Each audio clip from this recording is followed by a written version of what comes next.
অচিরেই শুকিয়ে যাবে ফোরাত নদী আর ধেয়ে আসবে কিয়ামত।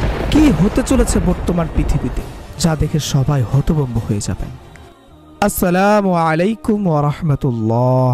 প্রিয় দিনী ভাই বোনেরা, আশা করি আল্লাহ তাআলার অশেষ রহমতে আপনারা সকলেই ভালো আছেন। দিন প্রচারের স্বার্থে আজকে আপনাদের জন্য যে ভিডিওটি নিয়ে উপস্থিত হয়েছি সেটি হচ্ছে কিয়ামতের একটি অন্যতম বড় আলামত, ফোরাত নদী শুকিয়ে যাওয়া।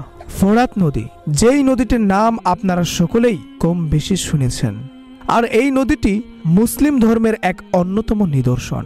কারণ পবিত্র হাদিসে বলা হয়েছে ফোরাত নদী শুকিয়ে যাওয়া মানেই কিয়ামতের অন্যতম একটি আলামত প্রকাশ পাওয়া।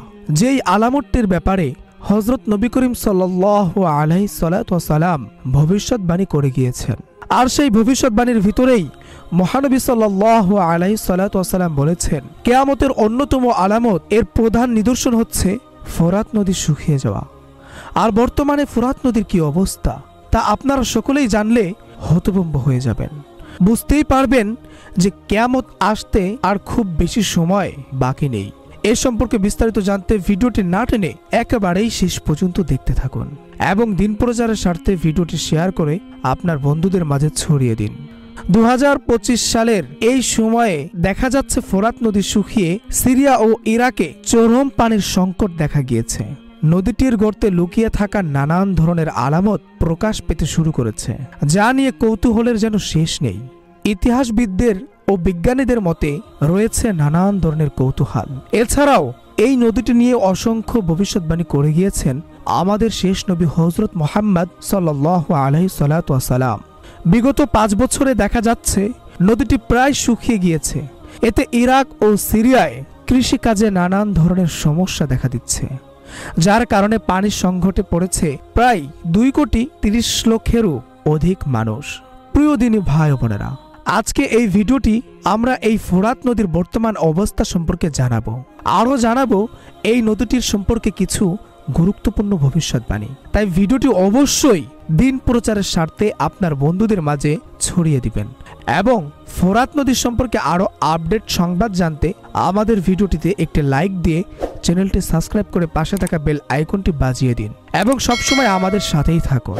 ফোরাত নদী দক্ষিণ পশ্চিম এশিয়ায় একটি নদী, যাকে বলা হয় নাহরুল ফোরাত।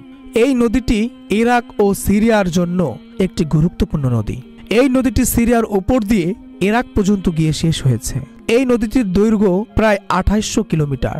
তুরস্কের মোরাত নদী এবং খারাস নদী, এই দুটি নদীর পানি মিলিত হয়ে ফোরাত নদীর উৎপত্তি হয়েছে এবং এই অঞ্চলের পানির উৎস ফোরাত ও দজলা নদী, যা প্রায় 2,30,00,000 মানুষের মিষ্টি পানির চাহিদার যোগান দিয়ে থাকে। ফোরাত নদীর আয়তন প্রায় 4 লক্ষ বর্গ কিলোমিটারের চাইতেও বেশি।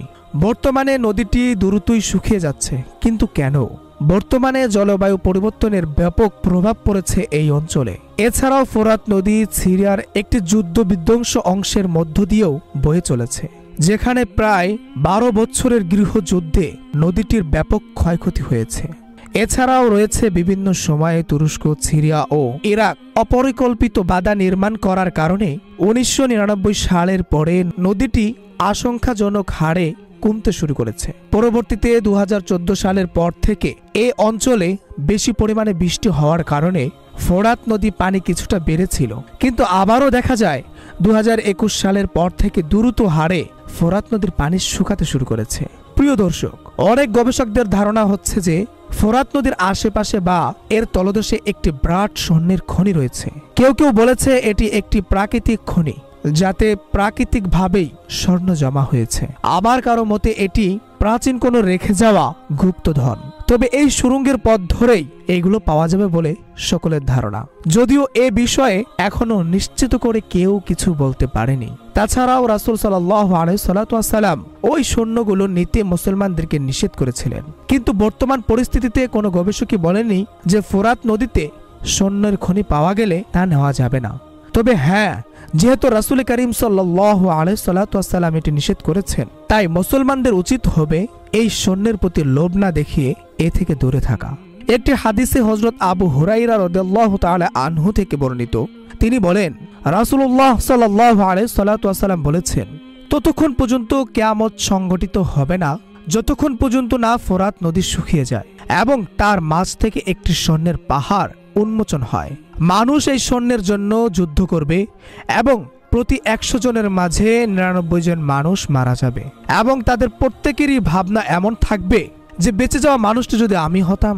প্রিয় ভাই বোনেরা, ইসলামী স্কলারদের মতে এই হাদিসগুলোর বিভিন্ন ব্যাখ্যা রয়েছে। কেউ কেউ এটিকে বাস্তবায়িক অর্থে, আবার কেউ কেউ রূপক অর্থে ব্যাখ্যা করেন। তবে ফোরাত নদীর বর্তমান পরিস্থিতি এবং এর পানির স্তর কমে যাওয়া, এগুলো সবই হাদিসের ভবিষ্যৎবাণীর সাথে একেবারেই মিলে যাচ্ছে বলে মনে করা হয়। প্রিয় দর্শক, এই হাদিসগুলো আমাদের সতর্ক করে যে দুনিয়ার লোভ থেকে দূরে থাকা এবং আল্লাহর পথে অবিচল থাকা জরুরি।